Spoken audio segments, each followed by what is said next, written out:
In this very moment, I am here, and you somewhere out there, quietly listening. Close your eyes and be thankful for one small thing around you, the sound of the wind outside the window, the glow of a lamp in the corner. Because you can still hear, still feel, it means you are alive. Out there, some lives are struggling with every breath. So if you're still here today, live with joy, live with confidence, live each moment to the fullest.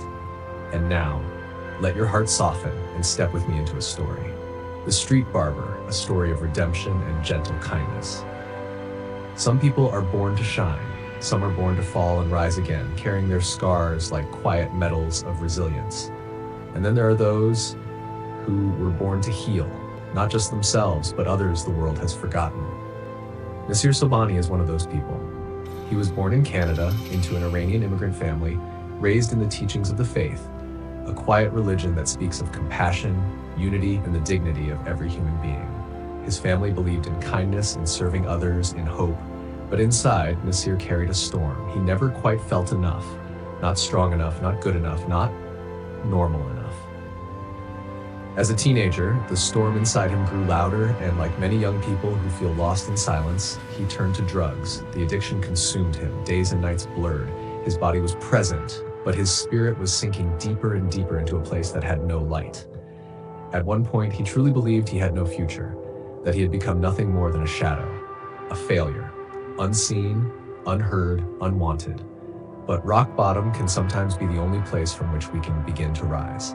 One day, after a particularly dangerous overdose, Nasir checked himself into a rehabilitation center. No phone, no friends, no distractions, just time and the long, slow return of his own clarity. 6 months passed, and when he walked out, he wasn't yet whole, but he was no longer broken. He asked himself a question most people ask at least once in their lives. Who am I now? And what can I possibly offer this world? Nasir chose a path that may seem ordinary. He became a barber, but for him, it was a lifeline. Every time he cut hair, he felt calm, centered, in control. Each haircut was like a thread pulling chaos back into order. Each person he served was like a mirror, a reminder that all of us need to feel seen. He began working in a barbershop in Melbourne, Australia, building a new life, one trim at a time. But the memories of his past and the people who still lived in that darkness never left him. He remembered the loneliness, the rejection, the feeling of being invisible in a world that keeps moving without you. One evening, walking home after work, Nasir passed a man sitting quietly on the side of the street. His clothes were torn, his face was weary, his hair was tangled and matted. But what struck Nasir most was the man's eyes, vacant, as though life had given up on him. In that man, Nasir saw himself. He walked over gently and said, "I'm a barber. If you'd like, I can cut your hair. It's free, no catch." The man looked at him for a moment, then nodded. That was the first time Nasir gave a free haircut on the street, but it wasn't the last.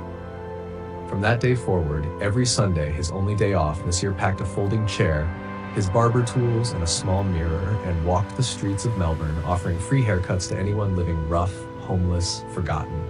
He called it clean cut, clean start, because sometimes a fresh haircut can feel like a new beginning. As he cut hair on sidewalks and park benches, he listened, really listened, to stories no one else stopped to hear. A man who once worked in construction but lost his job and couldn't pay rent. A young woman who left an abusive home and ended up on the street. A teenager, just 19, whose addiction pushed everyone away, just like Nasir years before. He never judged, he never pitied, he just listened. Cut hair, offered a smile, and handed them a mirror when it was done. Some people cried, some smiled for the first time in years. One man whispered, "I didn't think I was human anymore, until today." Nasir has never claimed to be a hero. He says he's just someone who once needed saving. And now he tries to be the kind of person he once needed. He's not rich, he doesn't run a charity, he doesn't work with a big organization. All he has is his experience, his hands, and a heart that has learned the value of simply being kind. Over the years, his work has caught the attention of journalists, filmmakers, even celebrities. But the fame never mattered to him. What matters, Nasir says, is that each Sunday, someone out there gets to feel human again. He believes you don't have to save the whole world. Sometimes it's enough to just show up for one person, to remind them that they still matter. A clean cut won't fix everything, It won't end poverty, it won't stop addiction, but it can be a beginning, a moment of dignity.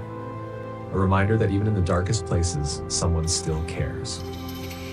Nasir once said, "I'm not trying to change the world. I'm just trying to show people that they deserve to be seen, to be touched, to be loved, no matter where they are or what they've been through." And maybe that's what healing really is. Not loud, not dramatic, but quiet, gentle, and steady, like a barber on a street corner, offering a haircut and a conversation, one soul at a time. So, if you ever feel like you're not enough, if you've fallen and don't know how to get back up, remember this. You don't have to be perfect to start again. You just have to believe that you're worth the effort. And sometimes that belief begins with a single act of kindness, even as small as a haircut, because even the smallest gesture can be the start of something new, something clean, something whole.